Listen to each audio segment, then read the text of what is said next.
Seahawks fans, wherever you may be. Thanks for listening to the show. Join your hosts, Bill Alvstad and Keith Myers, as we talk Seahawks football.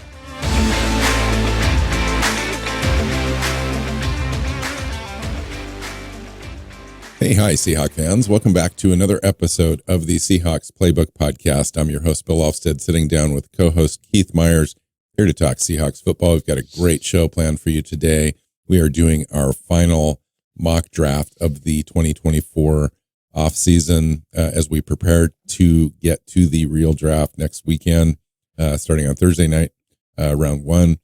This was a fun exercise. It's been a fun offseason, Keith, as far as getting to this point. You know, this kind of accumulates our efforts, if you will, in the offseason to look at players, watch film, diagnose the team roster, the roster building strategies, and to get to this time is just kind of a fun exercise in putting it all together into what we think is some of our best mock drafts of the season to bring into the show. Most, I think, speaking for myself, most of the trades I've got are within the trade value charts out there. Some lean towards me if I'm moving back a little bit. Some lean towards the other team if I'm moving up a little bit. So it's kind of balanced. I would imagine it's similar for you as well. We try to do that. We use the NFL mock draft simulator because it has an aggregated big board, which takes all the big boards published out there and really kind of defines different levels where players are tending to go for everybody's big boards and mock drafts. So it's actually a pretty good tool. Yeah. And it also takes not just the big boards that are out there, but as more and more people publish mock drafts, because they also have an aggregate mock draft. And as people do mock drafts on that site, it starts to alter. It's like, oh, yeah, the big boards all have, a certain player at a certain spot. But then in all the mock drafts, they're going, 20 picks earlier. So it adjusts. That used to be true. And just in this last week, I've noticed minor shifts, like one player, one position.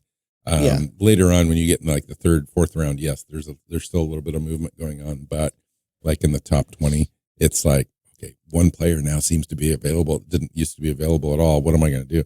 It changed your... it's fun. It's fun. But it is. And you're right that it's minute shifts at this point, because at this point it's got so many data points that one or two, really weird things that get published out there don't they don't change the overall data set too much because there's so many data points. But it's fun. It allows us to see how things change over the draft season. It's a great way to research players, to be completely honest. It's like, you look at who's available at your pick level. So you're not just concentrating on everyone and then being like, I wonder if this person's going to be there. It's like, here are the, top 10 players that were available at 16. And then here's, the top 10 that were available at 30 or 81 and, doing that kind of thing. And usually, you walk out, this will be our final mock. Usually you'll walk out with one of us having, one or two picks or combined couple picks out of all of our picks.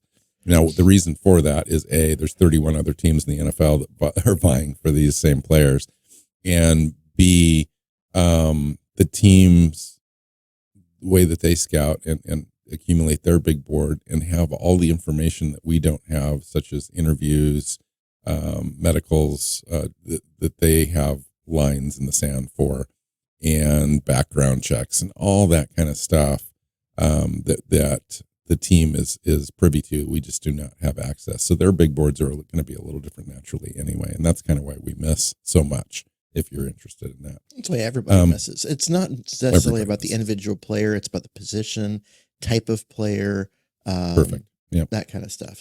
So tell me about your draft, Keith. How do you feel like you did? How did you come into this? What kind of mindset did you have? Well, I came in with the idea that I just wanted to, get some draft capital. I didn't want to go from 16 all the way to 81 without picking.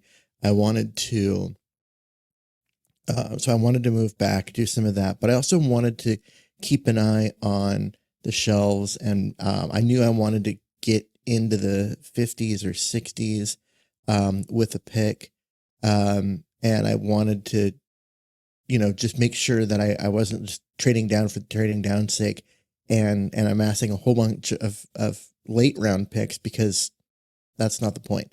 I wanted to give myself some position to move around and get certain guys at certain positions, and to do that, I needed a lot of middle round picks. So I had kind of the same philosophy. Now I ran multiple, probably 2 or 3 dozen mock drafts in the last week since we decided this was going to be the show, and it was going to be the final. And in several, I stuck and pick with 16 because a player fell to me. Now there's 2 or 3 players that I think I would stick and pick for. One of them was Dallas Turner. Dallas Turner just in this last week started to fall just a little bit in my mock simulator that I was doing, and was available at 16. And in those mocks, I stuck and picked him. He was available at 16 in mine as well. Which not in the final that I did. He was gone. In fact, most of this draft, most of the guys that I wanted, that I would have stuck and pick for, were gone by the time 16 came, and so I did drop down. But there were mocks. Now I will say this: in those simulations that I did where we stuck and pick, it's much harder to move around the draft and do what you want to do.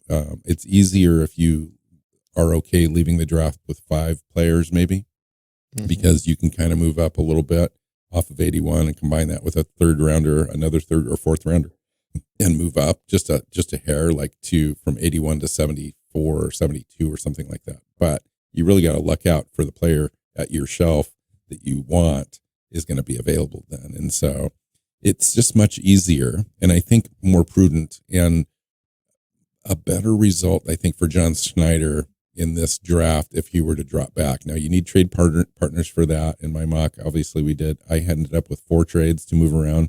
So I had 4 trades, 9 players. So I was pretty happy with that. It enabled me to get to different levels of the draft. You talked about shelves and so forth. And so I really kind of wanted to do that as a strategy as well, and fill out some need things. You go into the draft with needs. Now, John Schneider's done a great job as far as getting the team ready to go before the draft and hedging positions and so forth, but we can always improve on those. And so fun. Yeah. So, I also traded 4 times. And one of them was a trade down in the first round.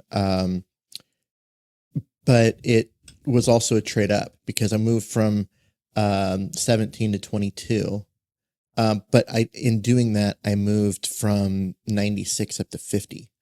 And I also had to give up a 4th round pick to do that. So it was a move down, but it was also a move up. And so there's a lot of that kind of stuff that happened in here. I don't want to go through all the different picks involved as we get all of it. Let's not. But I will say this was, as far as the trades, both of us, I think, approached this where we're getting realistic trades. And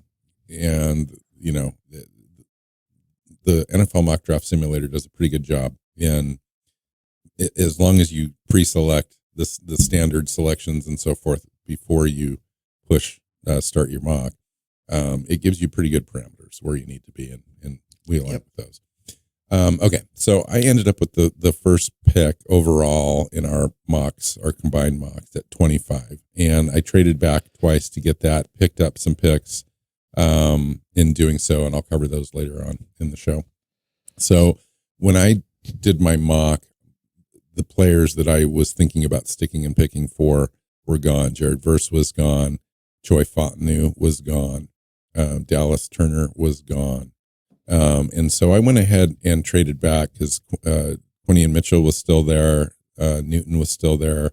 Graham Barton was still there. Fuaga, Brian Murphy was still there. Latu. So lots of players that I thought would give me equal value by moving back. So I moved back 5 spots. They were, a lot of them were still there at 20 when I was picking. So I dropped back again, traded with Green Bay, and ended up at 25. So my first selection was Byron Murphy.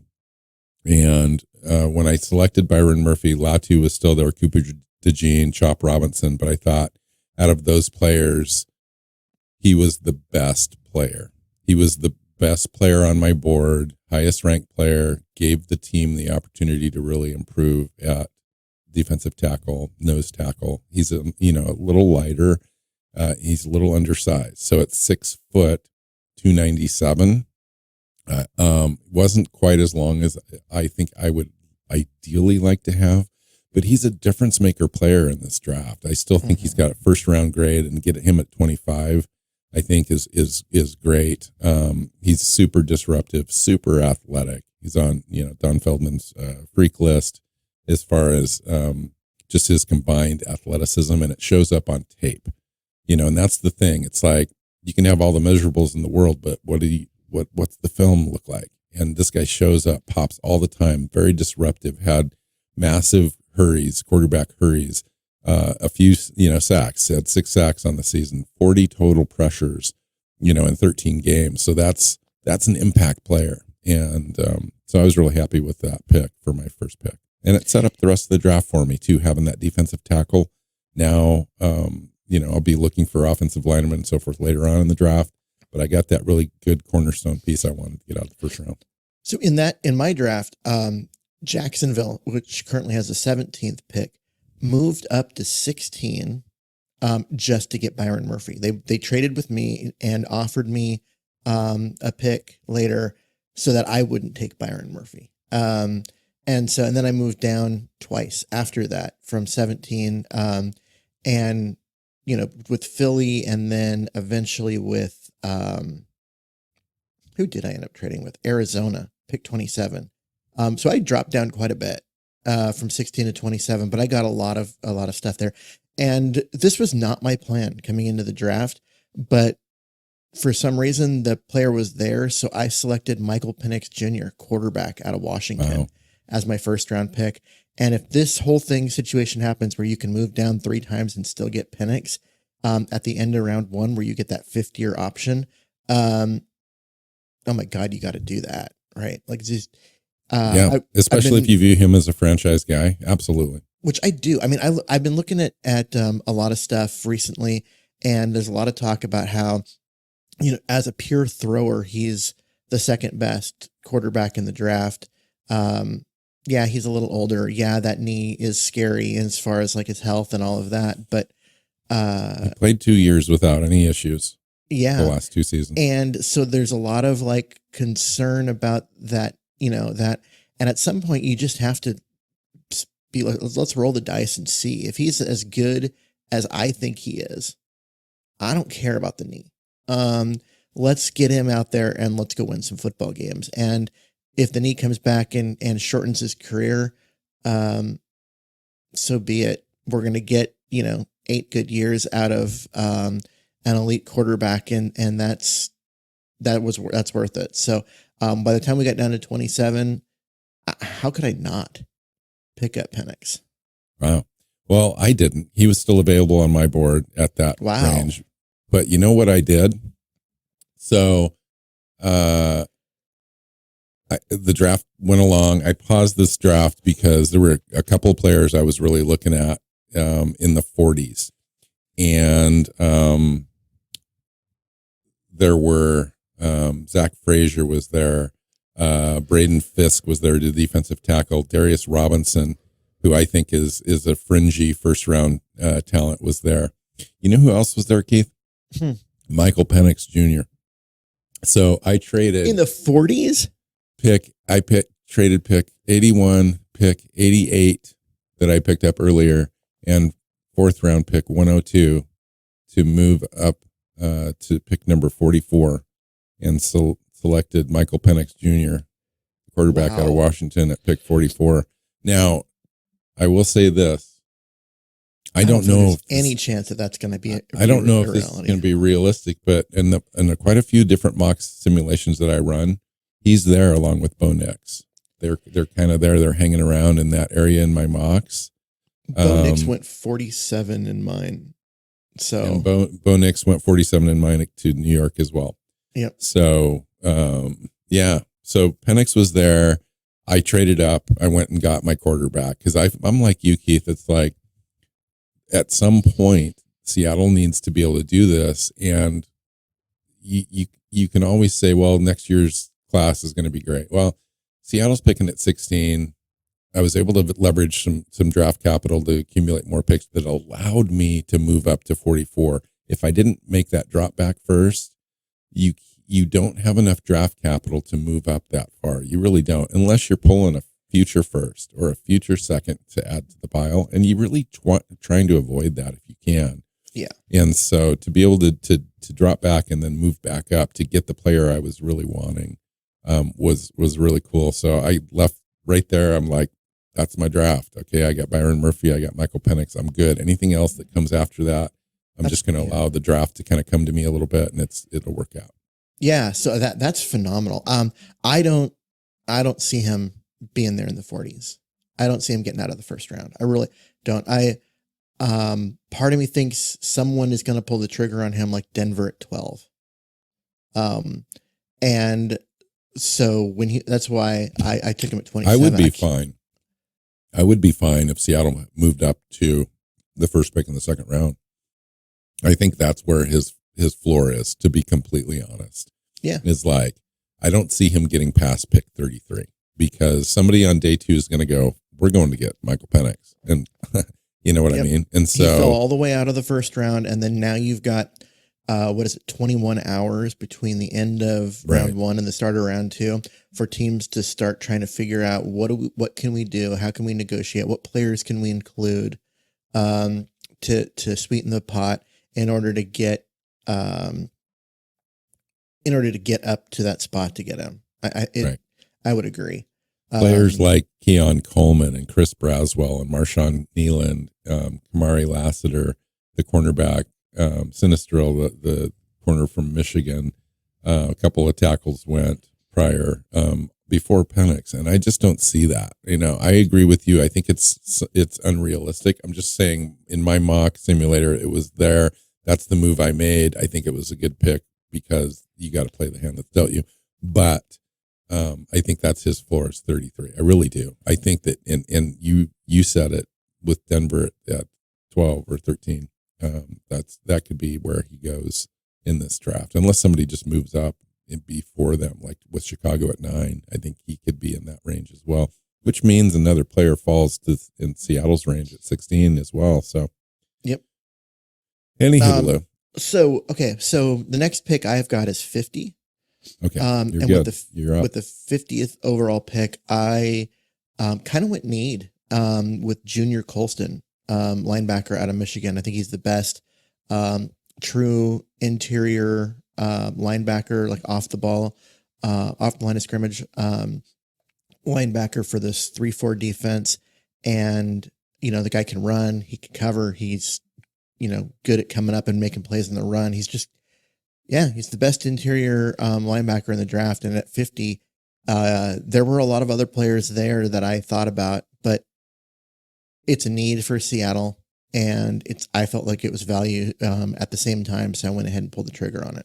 There's some familiarity there with our coaching staff. The kid's only 21 years old. Lots, we've already got 2 decent starting linebackers on this roster, so he doesn't have the pressure to come in and have to start right away, but he can work into a rotation and eventually be there next year to be full-time starter. I love that pick. I haven't picked him lately in my mocks, but he's definitely somebody that I've had my eye on. And of course, the coaches know him extremely well. So if they do select him, I'm totally fine with that. Yep. And it's a good pick at that point in the draft. So my next pick actually ended up at 66. Where's yours? Okay, you're still up. I'm still up. So at 66, remember, so this is what I got for moving down so far. That's great. That's amazing right there. I got 50 and 66. 50 went to Colston. And 66, again, I went need. This might be an overdraft given his recent DUI. But I wanted a guy that could come in and be a difference maker on the defensive line in front of Colston. And I went with Trevondre Sweat, the nose tackle out of Texas. This guy's 360 pounds, just an absolute monster of a human. Not going to be much of a pass rusher, but that guy's going to eat blocks like crazy. He's going to take up space in the running game. He's going to be everything that Bobby Wagner wished he had it in front of him the last few years. And I've seen him go in the 70s and in the early 80s. I thought about waiting and see if he'd stick around to 81. Decided not to. It was just too important to me to go get a guy that's going to help you win in the trenches. And so I went ahead and pulled the trigger with him at 66. Nice. I am envious of that pick. You know, everyone kind of talks about this guy in different ways. It's like, was he too heavy? How is he going to manage his weight? Does he need to take plays off? Does he play hard, etc.?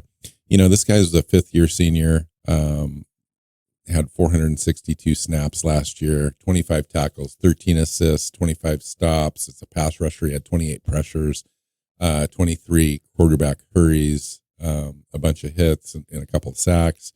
So, and that's not even what he's really good at. What he's really good at is just stuffing holes, taking up blocks, double teams, stuffing the run, allowing other players around him to be successful, including my first pick, Byron Murphy. They were teammates. Byron Murphy ended up being the player he is because he had that big, huge rock sitting next to him on the defensive line. Mm-hmm. So he fills that role on your team as an anchor. Seattle just hasn't had that for a while. Even Al Woods, you know, is a player, is not 366 pounds and can do the things that this kid can do. So I think it's a good pick if he checks out in the interviews process and you know, going back and going through his DUI and stuff. And if they still select him, I'm good with that. Cool. So my next pick is 81. So where are you? My next pick is 78. So this is another trade for me. I traded with Vegas. Excuse me. This is my last trade. I traded with the Redskins. Pick number 84. That team doesn't exist anymore. I'm sorry, not the Redskins. The Commanders, sorry. The pick number 84 and pick number 126 to them. Pick 78, pick 152 for me. So I moved up 6 spots and I selected offensive lineman Cooper Beebe from Kansas State. So I didn't have an offensive lineman at that point in the draft, and I was pretty damn determined to come away with either Mahogany or Beebe or what's the other kid's name? Christian Hayes. Haynes went earlier at 51 for me, and so he was off the board. And so I had my choice between Beebe and Mahogany, and Beebe just had more value, ready to go out of the gate for me as a left tackle option, or not left tackle, left offensive guard for me.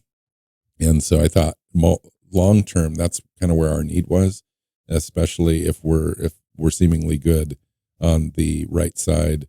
And so just kind of a plug and play guy for me, be able to come in and start right away if needed, or can spend some time transitioning to the NFL, building some strength, being kind of a swing guard for us.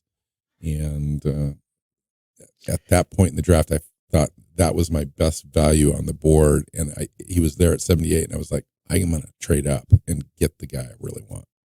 See, that's a good pick. I mock Cooper Beebe to Seattle often. I think it's a good fit for what they want to do. I think you're right. He's just plug and play. And for a 3rd round pick, you can stick him in there at left guard and not worry about him. And so I like that. I think Mahogany's got a higher upside in the end, but he's got a lower floor. Yeah, he's a better run blocker right now, but Cooper Beebe is a better pass blocker and fits on the left side a little better. So yeah, I mean I like that pick. So I stuck at 81. Out of all the trades I made, for some reason 81 was like the one pick that didn't change. And I didn't have an offensive lineman. I only had the quarterback, the linebacker, the defensive line. But I still avoided the offensive line here, and I knew I would regret doing it, but there was a guy that was sitting there that I just wanted to take, and that was Devontae Walker, the wide receiver out of North Carolina. This guy is 6'1", runs a 4.33, 40. Guy's got long speed, not a great route runner in terms of, changing direction at a high rate of speed, but he runs your deep routes, your posts, your corners, your go routes, or your crossing routes where he can just use that elite speed to pull away from people, as well as anyone. And he's got good hands. He's able to, make win contested catches and that kind of stuff. And I felt that with, Lockett getting older and with his essential replacement, with JSN not being as fast, not being the speed demon that Lockett was, they needed a guy that could stretch the field. Yeah, they do. And not require it to be DK Metcalf on every play because he's too dynamic to only having him be running deep on every play. Very good point. And so I thought Walker gave the offense a piece that they really needed in terms of its weapons. Wow. I like that pick. Tez Walker. Unbelievable. So, kid's still young, 4.36 40, great Senior Bowl performance week. The reason that he can go up and get contested catches, Keith, is he got a 41-inch vertical to go along with that 4.36 40 and jumped out of the gym with a 134-inch broad jump, which tells you the kid's super athletic.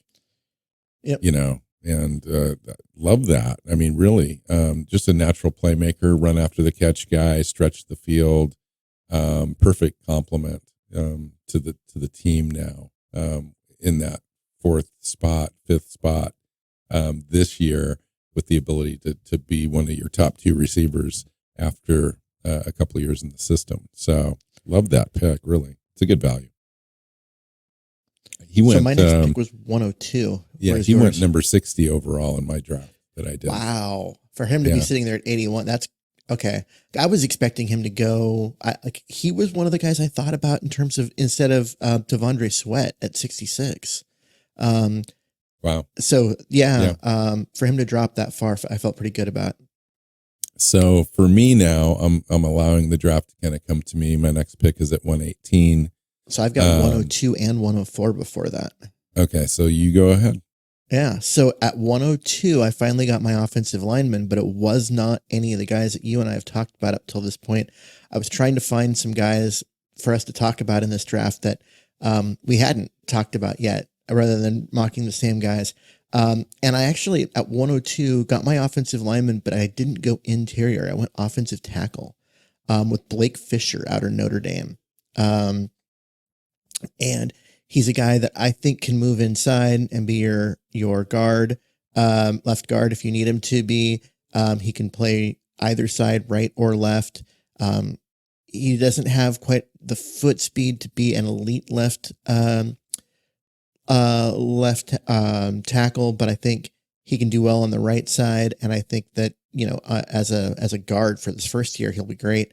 He's a little tall for a guard, but at the same time, just the talent's there. He's a guy that, if Abe Lucas's knee is not up to what it needs to be, you just slide him over and make him your starting right tackle. And you don't worry about it. I think he's got that ability too, honestly. Yeah. I mean, and the kid's only 21, so he's got massive upside as far as growth potential and stuff. Haven't talked about him a lot because we just haven't been looking for right tackles in this draft for the most part, trying to hope and pray that Abe Lucas's knee is good. But if it isn't, they're definitely going to be looking in this draft for guys.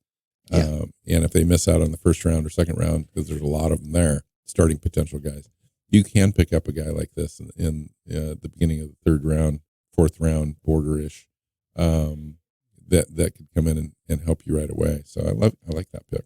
That's also why I keep looking at Troy Fontenot in round one, because he can come in and play left guard and right tackle. And ultimately, I think if you decide to move on from Charles Cross, just to avoid paying him, he can play left tackle. So I think Blake Fisher has that kind of versatility, but he's just not as high end of a, he doesn't have as high a ceiling, but good player overall. And I like that one. And then at 104, 2 picks later, I went corner with Kyrie Jackson, a cornerback out of Oregon. He's 6'4", runs well, plays very physical. if he gets a hand on guys at the line of scrimmage they're essentially taken out of the play. His jam is really good, and he's got the long speed to recover. And at 6'4", he was going to win those contested catches. Those 50-50 balls are his. He's just bigger and stronger than the wide receivers he's going to be up against. But he's an outside corner. You're obviously like that. He's never going to come inside and play in the slot. You've got to play him on the outside. And Seattle's got a couple guys that can do that already. And so it was kind of a odd fit, but I just like his physical play, his toughness, and just his unique length.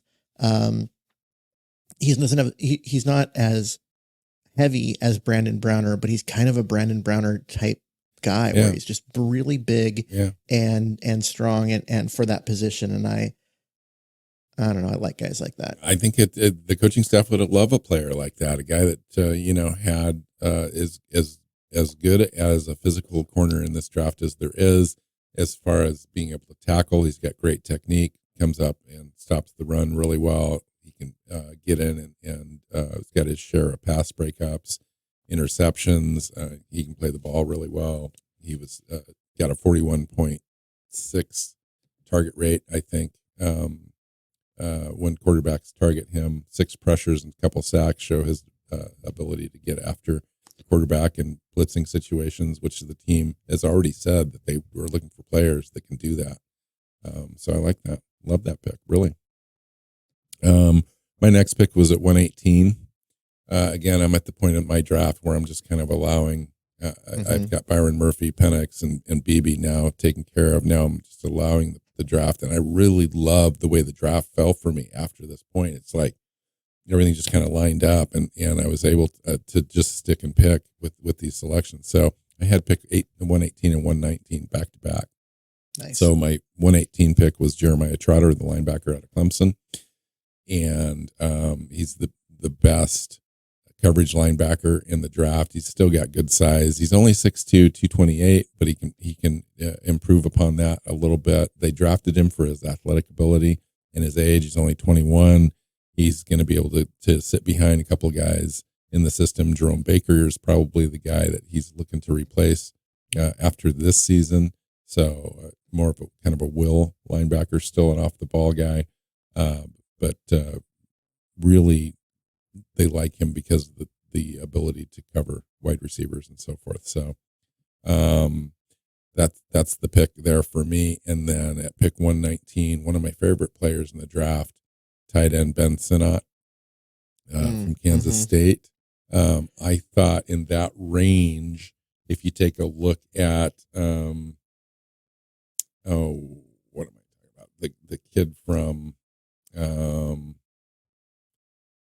Penn State, and then the Cade Stover kid from Ohio State, and then Ben Sinnott. I think that Ben Sinnott has the highest upside as a receiver. Now he's going to give you some blocking. It's probably going to be better at blocking after a year in NFL weight room to build some strength and so forth. But he's got that willingness and that ability now.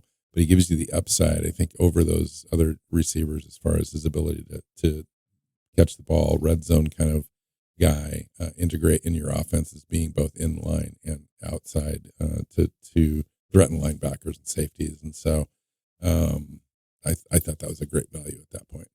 Oh, I love that pick. We both love Bennett Sinnott. I think that he's a guy that, how many times do we mock him to Seattle? If you're going to get a tight end out of this draft, there's 3 of them there that Seattle has picks there at the end of the 3rd round and the beginning of the 4th round at 102. There's 3 tight ends there that I think if one of them's there, it would not surprise me if Seattle walks away with one of them. Theo Johnson, Cade Stover, Ben Sinnott. One of those 3, I think, is on their board, and they might select them. Yeah. And so at pick 120, so you had 118 and 119. I had 118 and 1. Oh, I didn't do it. Have I talked about my 118 yet? No. I don't think I have. Okay. I didn't know you had to. Man, you stacked them up. I did. I was trying to stack in this range. So I had 102, 104, 118, 120, 129. Wow. That's where the meat of the draft was for you, for sure. Wow. Yeah. And then after that, I've only got 2 other picks after that. And they're both like, down a ways. And they were, yeah. You ended up with 11 picks. I had a bunch. I had a lot more than that. At one point I had 16 picks because of my trade downs. I kept being like, getting a bunch of 6th round picks and 5th round picks and 7th round. And I started packaging all of those to get back up into the 4th round, package those another group to get back up into the 4th round again. That's maybe smart in this draft, considering where the 6th and 7th round looks like on most mocks here. It's like, but yeah. Good. And that's kind of why I did it that way. So at 118, I went Isaiah Adams, who's an offensive lineman, a guard out of Illinois. This is a guy who is, he's not like super athletic, as far as like, but he's a guard, right? Do we care? What he is he's really thick. He's, really strong. He is a mauler. He played this last year, 2023 at tackle, but he's not a tackle. So if you go and you try and look at his tape, you're going to see him get beat around the outside, but you're never going to ask him to do that in the NFL. He's going to be a guard on the inside. And if you look at his 2022 tape as a guard, he was dominant. And so I think just his physical strength and power and just his time as a guard, he was just being a mauler. I think he's got really high upside, and was a guy that if he had been in a program where he could have stayed at guard for this last year, would have gone much higher in the draft. But spending a year being a mediocre tackle has allowed him to drop this far in the draft which wasn't good for him. Even if it was good for his team. So I got a guy that I like there. I mean, it's now him and Blake Fisher fight it out for who's going to get you that left guard spot. I like the idea that this kid is a guy that can potentially play 5 spots for you. To me, I don't know if he's necessarily a starter level in the NFL, but he's certainly a capable backup at all 5 different positions, and he's a guy you activate on game day because of that. See, I don't think that's the value to me. I don't know if I would trust him at either tackle spot. I mean, you maybe he played right tackle in college at Illinois. I know. I mean, but he didn't play great at it. And when you go back to his 2022 tape and you look at him at guard, you see a starting caliber guard. So that's awesome. I haven't looked at his tape. The cool thing is, though, he can play. So in a pinch, you're halfway through a game, your guy gets injured. Here's the guy that can play 5 different spots, is what I'm saying. Yeah, in that role. Now, if you think he's going to be a starting left guard in this league, or a right guard, that's a great value at that range. And the guy works into that for sure. Yeah. Love it. He is 24 years old, by the way. Yeah, I know. That is kind of one of the one. That's why he's sitting there, maybe. Yeah, one of the rubs on him. But I like that. I liked him at that value because I think that he's underrated because of the year at tackle that never should have happened. And he is long, though. He's almost got 35-inch arms. I mean, he's not like he's a short stature guy without any length. He's got nearly a 82-inch wingspan and 34-inch arms, and so he does have the length to play tackle, but he's not athletic enough to play tackle. Yeah, he doesn't have the foot speed to play tackle, and that's why he's a guard. And he should have stayed at guard. And that length actually at guard is a big help because he can keep guys off his body.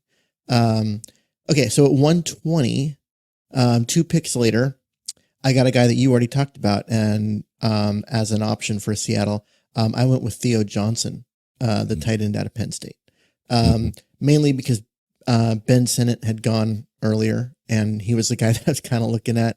But Theo Johnson is a guy that he's got a lot of athleticism and a lot of stuff that you think you could work with, even if it doesn't show up and flash on tape quite as often as you'd like it to. But I think he just needs, I think he needs good coaching, because for a guy his size, he should be a better blocker. But he's not a bad blocker. He makes contested catches. He's Mm-hmm. good in, against zone. He'll be a chain mover for you. But he's got athleticism to be a guy that can get down the seam and be a more Totally. dynamic threat than the way Penn State used him. I think that's why he drops as far. If you'd played for a coaching staff that took advantage of his skill set, I think he would have gone much higher. But yeah, I think that overall, at this stage in the draft, to get a guy that I think in a year, maybe two, could be your number one tight end, I think you got to roll with it. This is the perfect spot in the draft to take a player like this.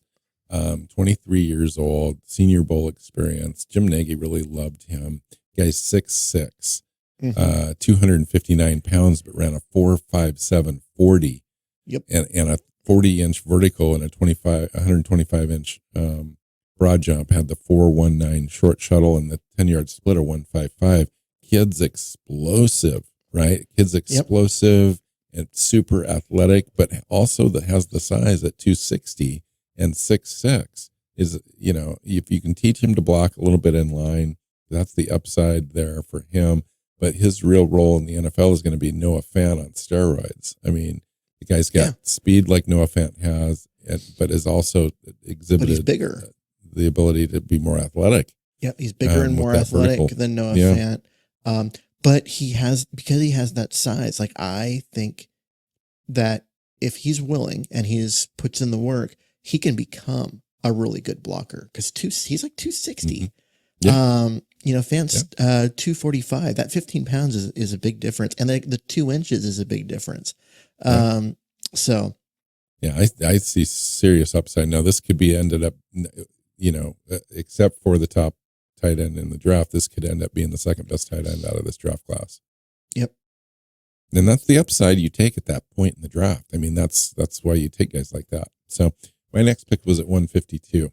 I've got 129, and then you have 152. My so I've got four Keith, picks to talk about here in a row. Yeah, or more. Yeah. Go ahead. So at 129, I was done looking for positions, and I'm just like, okay, what's a guy that I really like? Because I've got my offensive lineman, I got my defensive lineman, I got my quarterback. I was done. And so sitting there at 129 was Isaac Guerendo, the running back out of Louisville. This guy's got speed. He's big. He's got power. I think he's a great fit in Seattle to kind of come in and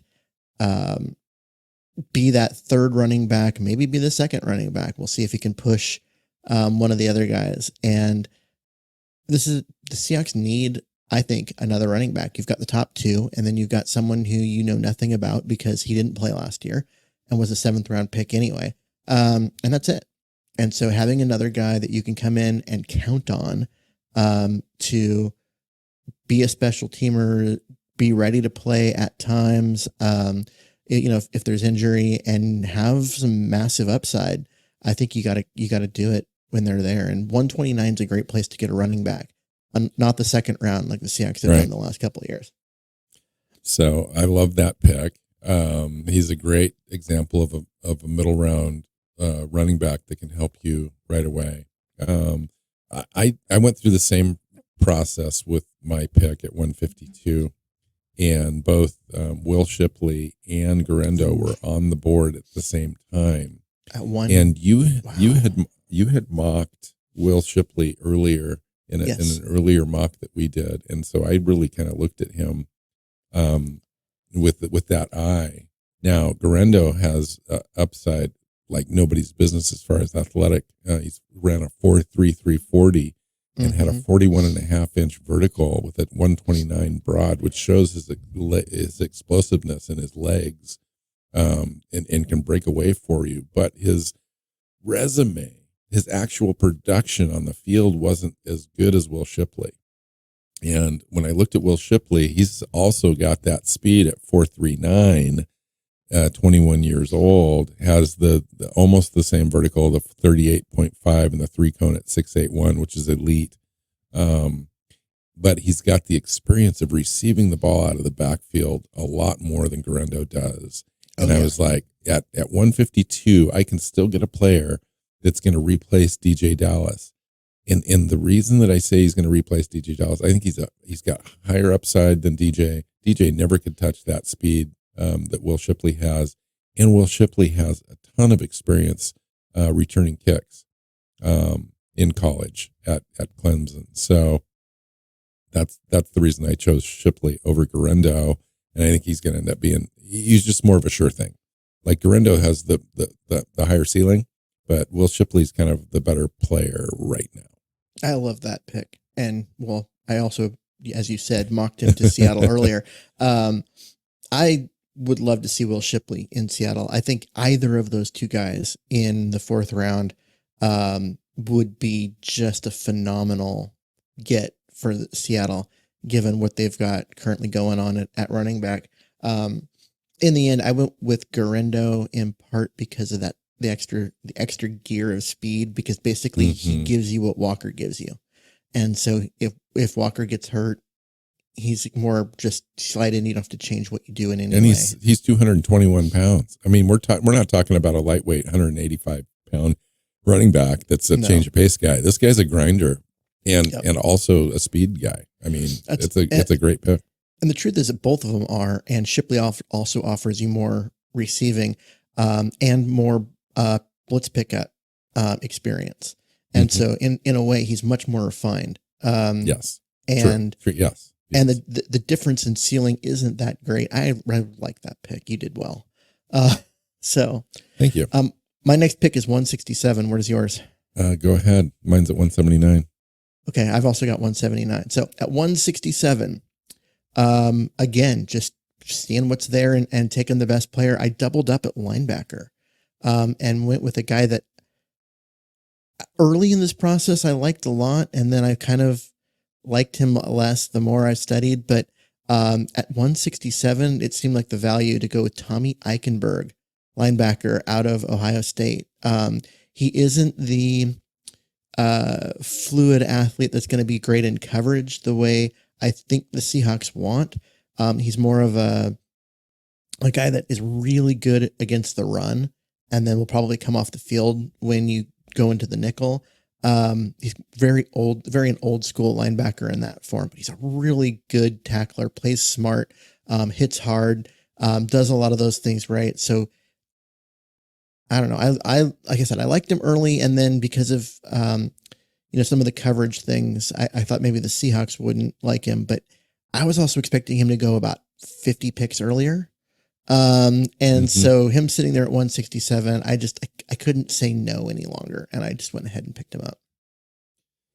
Yeah, I like that pick. The other player that you might look at is like a Nathaniel Watson a little later in the draft, that if the Seahawks are going to look for that player that's got a little bit more athleticism, and not so much traditional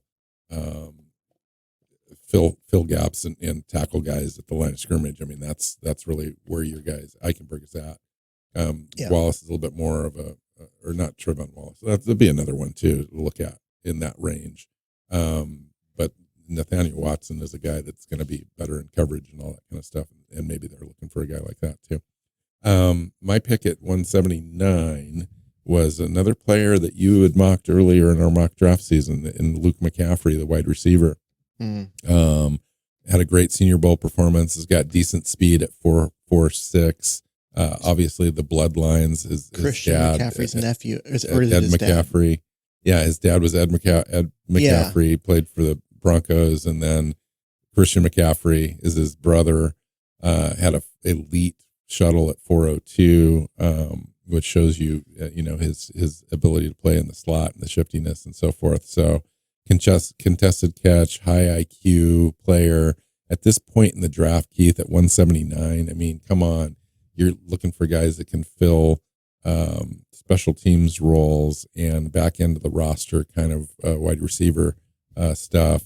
But you're not asking him to play right away in that role, potentially, kind of a return kick kind of a guy for you to have on the team as well. So I think it's a good value player at that point in the draft for me.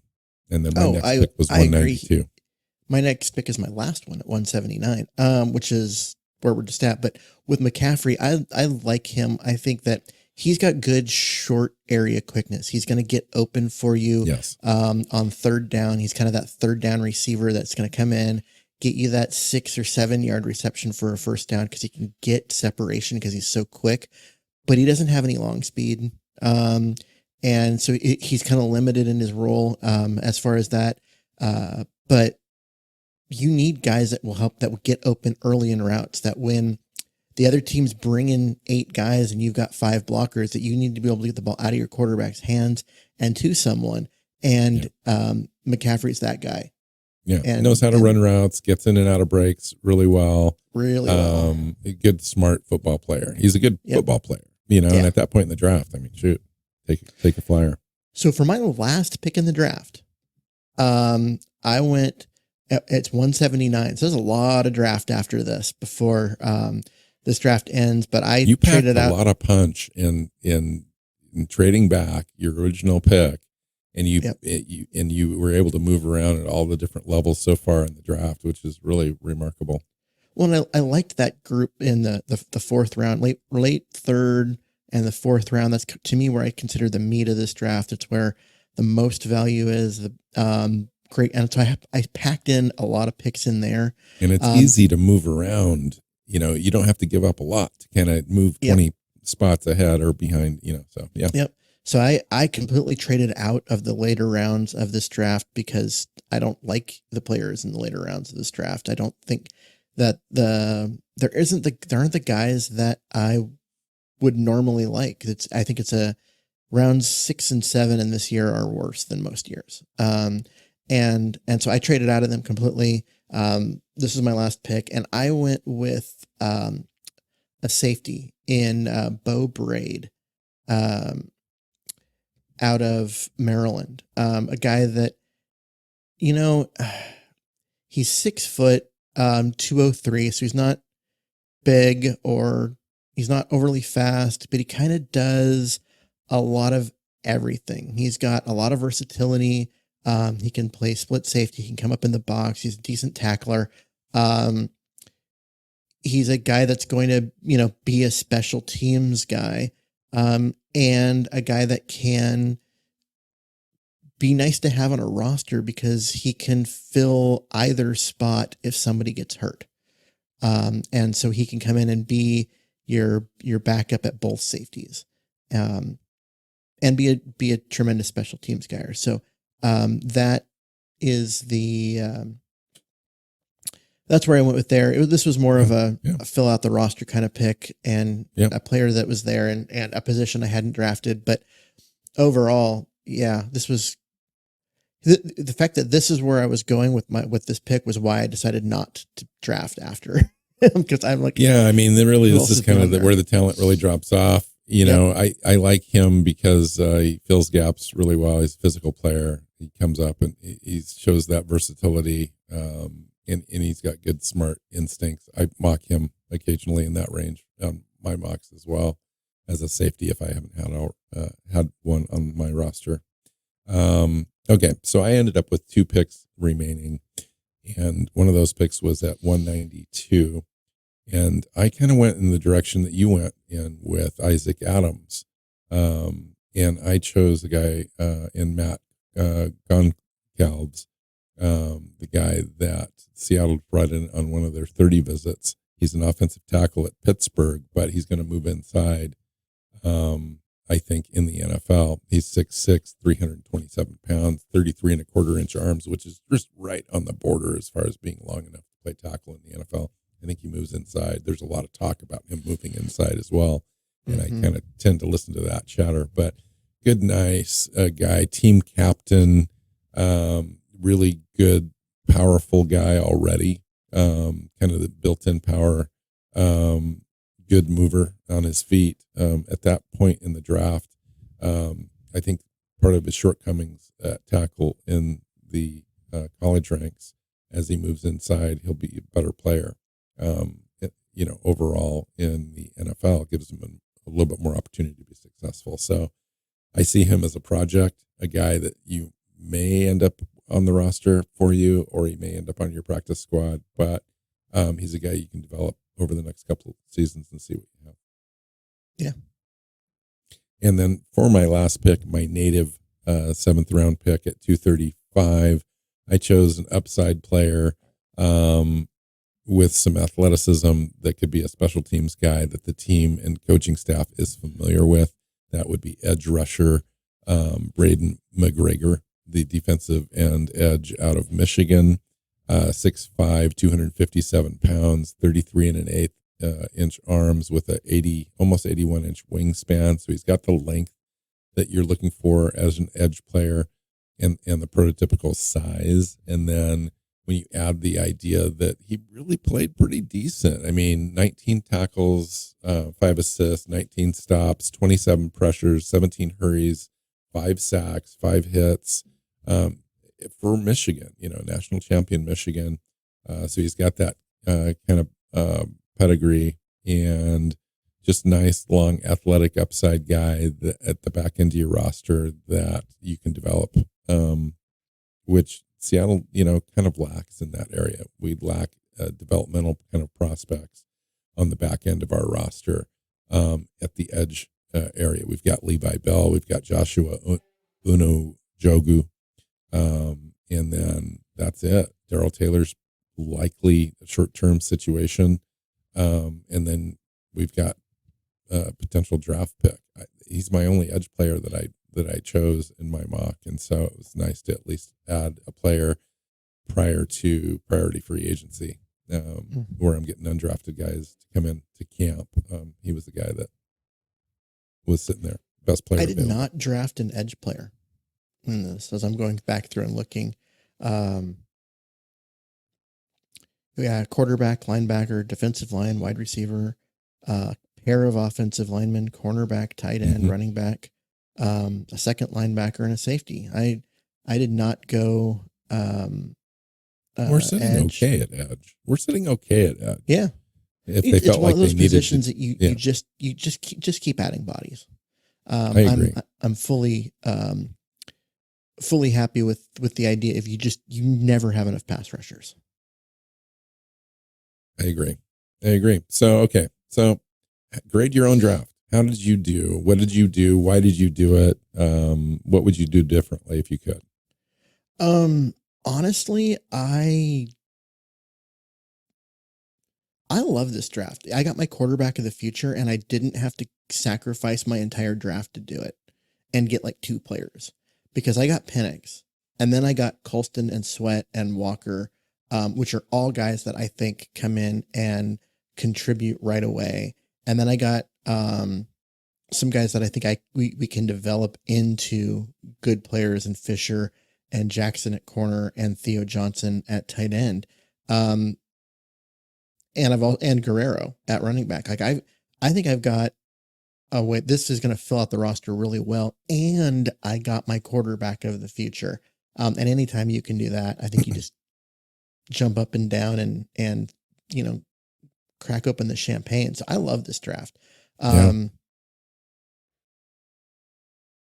Is it the interior offensive lineman that I wanted to draft when I going into this? No. So I'll probably say I'll give it like an A- or a B+, because I think that winning in 2024 requires that you get an impact interior offensive lineman. But I don't care that much, because I got my impact player at the most important position in football, and that is at quarterback. Yeah, as far as I'm concerned, I think I approached this as realistic as I could, and also chose the players that were available on the board. You've got to, at some point, you've got to do what you've got to do as far as players available. I think most importantly for me was the trades and the values where I got. I think it's realistic. I like the idea that I showed in my draft that Seattle had enough draft capital after moving back and landing at 25 to be able to move around a couple of times to move up for players in areas of the draft that they wanted to be in to get the players that they wanted. So I got Byron Murphy at 25. I don't personally think that he's going to be available there. But one of the players that I said would be like a Chop Robinson or a Burton may be there. or Powers Johnson, for example. If you think he can play left guard for you, he would be an excellent choice, I think. Now, he can also play center for you as well. But if you look at him as a left guard option for you, that might be a great pick. And we might not be talking about him enough in this draft because he's going to be. We talked about him a lot early, like around the Senior Bowl. We did. He was impressive at the Senior Bowl. I mean, I looked at and I'm like, he was my pick at 27 if Penix came off the board. But Penix was sitting there and I couldn't say no to it. I just couldn't. Too good. Too much talent. As close to as a sure thing at quarterback as you're going to get. And I grabbed Penix too. I moved up from 81 to 44 to get him. I also moved up 44. I know, crazy. But he's there once in a while in my mocks, and so he also goes at 12 in some of the mocks. So that range for him is huge. So if he's huge. What I'm saying is, if he is there, if he dropped, Seattle might go get him, and I would be prepared for that as an audience, just to go like they may go get him. Yeah, I like the idea of moving incrementally to go get Cooper Beebe from 81 or 83, I think is where I ended up being. 278. It's a very small move. Cost me a mid to late 4th round pick to do it, and it's like, go get your player. So those moves were good, and then the rest of the draft I just kind of allowed to kind of come to me a little bit, and it worked out. Jeremiah Trotter, Ben Sinnott, Will Shipley. I love those picks in those middle rounds.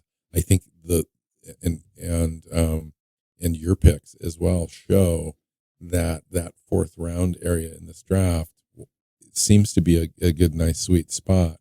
If the right players are available, like it could go wrong too, where Seattle's like trading out of the whole thing and trading into 2025 because there's certain players that you really like, and then there's a whole bunch that you don't at this range in the draft. So if you can get your guy, you're happy. If you don't get your guy, you're kind of like, I don't know if I feel good about it. So but there's enough of there's a lot of the guys that you like. Yeah, there's a bunch of guys that you don't, but there's a lot of likable guys in that range, which is what I did because I moved all the way down from 16 to 27, and it took 3 trades to do it, and one of which was just a 1 spot trade, which happens in the NFL.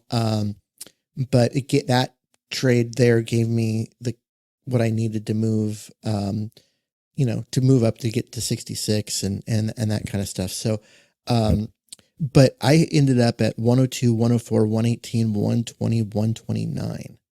And I did that really intentionally because I like this range of player, the combination of value versus talent to get, Isaac Guerrero, Theo Johnson, Isaiah Adams, Kyrie Jackson, and Blake Fisher in the 4th round. That's filling out your roster in a way that gives you a lot of upside. I think I'm a little leery of John Schneider and what he would be willing to do to get 3 day 2 picks, as opposed to your idea of accumulating those early day 3 picks. I think that John Schneider may be wanting to jump all the other teams to get ahead of those 3 day 2 picks. Yeah. At 50, 66, and 81. Right. Is your draft realistic? I don't know. But what I'm saying is if right now we've only got 16 and 81. Mm-hmm. If you drop back 25, you may get those 4th round picks in return to drop back. But I think John is going to take those picks instead of sitting on them at, 118, 119, et cetera, 127. He's going to take all those and he's going to try to move up into the 80s or 90s to get a certain player because I would agree with that. I don't know that he needs all 11 players out of this draft. I wouldn't mind 11 players out of this draft or 9 like I had. Is it realistic? I don't know. I think John comes out of this draft with 6 to 8 players. I think 9 is where you're at is the sweet spot. Because they have 7 picks. And so you're going to add 2 by moving down a couple of times. I think that is a John Schneider draft. Now, I ended up moving around a ton, and there were a lot of picks involved. And I, had teams throw in a bunch of late round picks, a bunch of 6th and 7th round picks early on, because I could use those later and package them and move back up. And so it'd be interesting to me, the philosophy, like your philosophy and my philosophy, and I think what John Schneider wants to do philosophy, it'll be interesting to see where this whole thing lands, because I agree that you get out of the late rounds potentially. I wouldn't mind if there's some developmental guys that he's identified that he wants and they stick there and pick. That's fine. But it wouldn't shock me at all if they did what you did and end the draft around pick 180 and walk away with the players that they really wanted earlier in the draft. I would, if I couldn't use those picks to move up and get and do more in rounds 3 and 4, then I would try and find someone who's willing to give me picks next year. And be like, okay, you can have my 6th round pick. Just give me yours next year. And just build some draft capital next year. Cause I don't think the players that you're getting in that range are going to do much in the NFL and do much on your roster. And it's just that kind of draft. Fun exercise, man. Okay. So we're here. We got one more show before the draft. We're doing a final NFL draft preview show this week, and all the work, all the efforts now turn into real players we can really talk about, and the draft strategy that they really employed to do whatever they were going to do. And that's fascinating to me. See how close we were, see how far apart we were in our thinking. We've got a new coaching staff that has now input into this process. So it'll be interesting to see the kind of players, where they land. I think the hope to me would be you get 3 or 4 impact players out of this draft, guys that can come in, either be part of a rotation or start right away. There's the opportunity at running back. There's an opportunity at tight end. There's an opportunity at guard, maybe a defensive tackle, defensive end, inside linebacker potentially, to be able to come in and affect the roster this year. Everything else is kind of bonus, but those are the kind of position groups I'm looking at for roster impact. Yeah, Schneider's done a good job of hedging this draft and getting it to a point where, other than probably guard or center might even be worse than guard. But other than those 2 spots, the team's good for a year. Now they've got a lot of stopgap guys because they're in this. The wild card is still quarterback.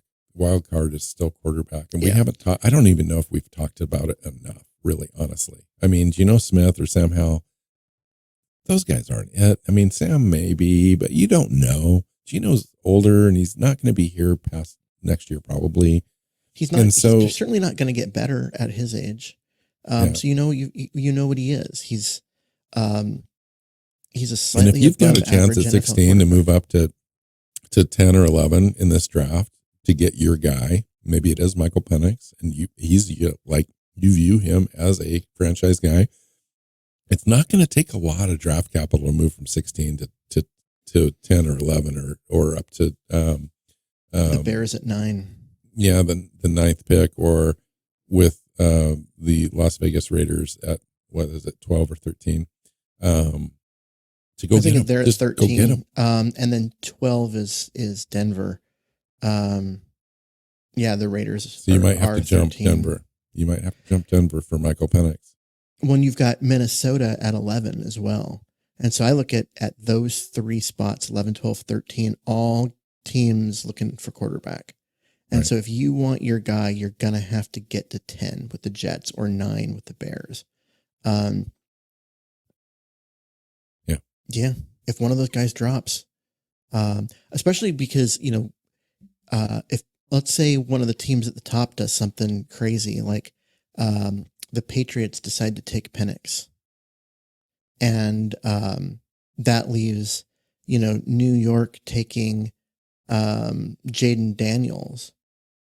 And okay, now you've got McCarthy still like sitting or there. Potentially Drake May. Somebody soured on Drake Or yeah, May one of those falls. guys. One of those guys sitting there at 9 because Penix went before them, and you're like, wait, we thought these guys were going to be out in the first 3 rounds. Let's move up to 9 and go get Drake May. Oh my God, I think I might die of shock and happiness. It would happen. severely alter the rest of your draft. But it would severely alter your year because you're currently looking at there's a lot of stopgaps on Seattle's roster. Safeties, middle linebackers, like guys that we churned the roster a little bit in order to get rid of some bad contracts and that kind of stuff. But those are a lot of 1-year contracts.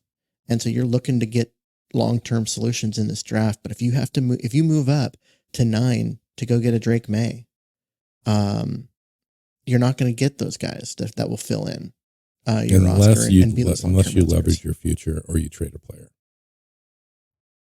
Yeah.